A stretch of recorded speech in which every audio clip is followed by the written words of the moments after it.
गुबुन गुबुन बोसोरनि बायदि देग्लायबो बैसागु बोथोरा सफैबाय। बेनिखायनो बे बैसागुनि दिनाव माखासे बाथ्राफोर मेसेज होनो थाखाय आङो जोंनि इउपिपिएल दलनि गाहाय नेहाथारि जानानै माखासे बाथ्राफोर बुंनायजों लोगोसे बैसागुनि उइस खालामनो सानदों। गिबियावनो आं बयबो आसामाव थानाय बर'फोर लोगोसे गुबुन गुबुन हारिफोरनि बयखौबो इउपिपिएलनि जानानै दिनैहाय बैसागुनि मोजां हामलायनाय बावहरनाय जाबाय। आरो बेजों लोगोसे बैसोआव देरसिन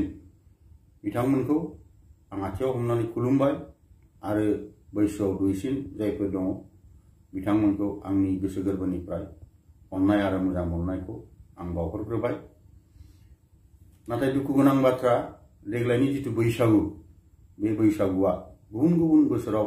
जे रोखोमनि जोङो फालिबोदोंमोन थिग बिदिनो देग्लायबो निश्चय रायजो राजाफ्रा फालिनो लुबैगोन। नाथाय माखासे रेस्ट्रिक्शन आसाम सरकार आरो भारत सरकारा बे कोविड-19 बा कोरोना भाइरासनि थाखाय माखासे थिनानै होनाय आयेन बादियै जों सोलिनांगौ। दा बेनिखायनो आं खावलायदों जे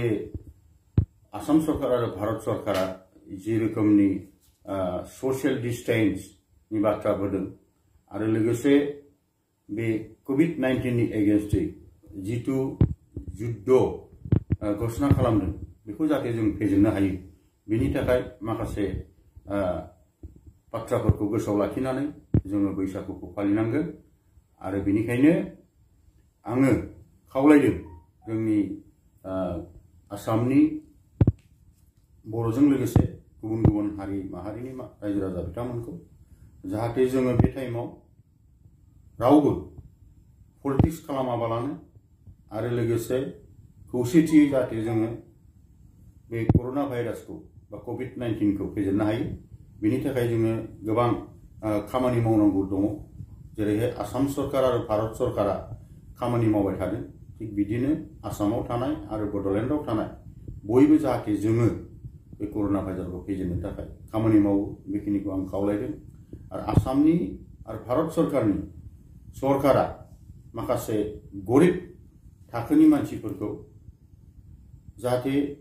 बे लकडाउन समावहाय सहाय खालामनो हायो आरो सहाय खालामनो थाखाय आवगायो, बिनि थाखाय जों बयखौबो खावलायदों। आरो लोगोसे भारत सरकार आरो आसाम सरकारनि जिथु रायजो राजाखौ सहाय खालामनाय बेफोरखौ नोंथांमोननो आं एसे बुंनानै होनो नागिरदों। जेरैहाय भारत सरकारा दिनै जन धन बेंक एकाउन्टआव जायफ्रा गरिब थाखोनि जिर' बेलेन्सआव एकाउन्ट खुलिदों बिथांमोनहा दिनै बे कोरोना भाइरासनि हेंथायै जुजिनो थाखाय 500 थाखा बा 500 रां सोनानै होदों। बेजों लोगोसे बोराय बुरि जायफोर दङ बिथांमोननोबो दिनै मास मोनब्रैनि एडभान्स 250 थाखा करि 1000 थाखा रां सोनानै होदों, 1000। बिनि बादैबो जायफ्रा फिसाय थैजाबाय आरो जायफ्रा हाबा लायाखै बिसोरबादि हिनजावफोरनो रां सोनानै होदों। बिनि अनगायैबो चिफ मिनिस्टार किसान जायखौ जोङो एग्रिकालचार डिपार्टमेन्टनिफ्राय होनाय नुनो मोनदों, बियो जिहेतु 5000 थाखा होनायनि बाथ्रामोन बेखौ एककालीन हिसाबै दा 2500 थाखा सोनानै होदों। आरो बेजों लोगोसे पीएम किसान प्रधानमन्त्री किसान जिथु योजना बेवहायबो भारत सरकारा बोसोरसेयाव 6000 रां सोनानै होयो। बेखौ प्रथम किस्ति हिसाबै बिथांमोना 2000 रां इतिमध्ये सोनानै होनायखौ जों नुनो मोनदों। आरो बेजों लोगोसे जायफ्रा आसामनि बाहेरायाव दंहैयो, सोरबा मेडिकेल ट्रिटमेन्टनि थाखाय, सोरबाया खामानि मावहैनो थाखाय, बिथांमोना दासिम न'आव गिदिंनानै फैनो हायाखै, बाहेरायावनो दङ। दा बिथांमोनहा जाहाथे सहाय जायो बेनि थाखाय आसाम सरकारा बिथांमोननोबो जाहाथे बाहेरायाव थानायाव जेबो उसुबिदा जाया बेनि थाखाय सहायनि थाखाय बिथांमोना रां सोनानै हरदों। आरो बेजों लोगोसे भारत सरकारा गति भारतबर्षआवनो जायफ्रा रेशन कार्ड गैया बा नन NFSA जायफ्रा रेशन कार्ड गैया बिथांमोनखौ नायनानै जाहाथे जेबो उसुबिदा जाया नैबे कोविड-19 समावहाय बे लकडाउन समाव बिनि थाखायनो बिथांमोनहा दिनै मोनसे आसनि लादों बेनो जाहैबाय जायफ्रा बे मामानि जितु बिथांमोना बुंदों जे जायफ्रा कार्ड होल्डार नङा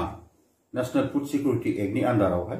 बिथांमोननि थाखाय माखासे एडिशनेल बेनिफिशियारि सायख'नानै बिथांमोननो जाहाथे साफा साफा मोनसे न'खरावहाय 1000 करि 1000 रां होनो हायो बेनि थाखाय बिथांमोनहा दिनैहाय जि BCDC बा पन्चायतफोर दङ बे पन्चायतनि GRS फोरखौ आरो लोगोसे जुनियर इन्जिनियारफोरखौ आरो लोगोसे गामिनि जायफोर गावबुराफोर दं बिथांमोनखौ मोनसे इन्सट्राक्सन होदों जे जायफोरनाव NFSA नि कार्ड गैया बे बिथांमोनखौ जाहाथे लिस्ट हरो जाहाथे बिथांमोनहा नैबे लकडाउन समाव जि रोखोमनि खामानि मावनांगौमोन खामानि मावनो हायाखै हाजिरा मावनांगौमोन मावनो हायाखै थेला बोनांगौमोन थेला बोनो हायाखै गोबां रोखोमनि जोंहा गरिब मानसिफोर दङ बेफोरखौ सहाय खालामनो थाखाय बिथांमोनहा मोनसे तारिख होदों जे 15 एप्रिल फैगौ 15 एप्रिलनि सिगां बे बेनिफिशियारि लिस्टफोरखौ जाहाथे साबमिट होयो आरो बिथांमोनहा जाहाथे 1000 रांखौ मोननो हायो बेनि थाखाय बिथांमोनहा नाजादों आसाम सरकार आरो भारत सरकारा दा बेखौ जोङो बयबो मदद आरो हेफाजाब होनांगौ आरो बे टाइमावहाय जाहाथे रावबो राजनीतिक गेलेया बेवहाय जाहाथे बयबो जायफ्रा गरिब मानसिफोर दङ बे गरिब मानसिफ्रा जाहाथे बे रांखौ मोननो हायो आरो बिथांमोना बे लकडाउन टाइमावहाय जाहाथे मोजां रोखोमनि जानाय लोंनायनि जेबो आंखाल जाया बेनि थाखाय जों बयबो जयैनो हाबा मावनांगौ बेनिखायनो आं बयबो रायजो राजाजों लोगोसे राजनीतिक नेता नन अर्गेनाइजेशन स्टुडेन्ट अर्गेनाइजेशन आरो गोबां जायफोर आफादफोर दङ बिथांमोनखौ बे टाइमावहाय मदद आरो हेफाजाब होनो थाखाय आङो खावलायबाय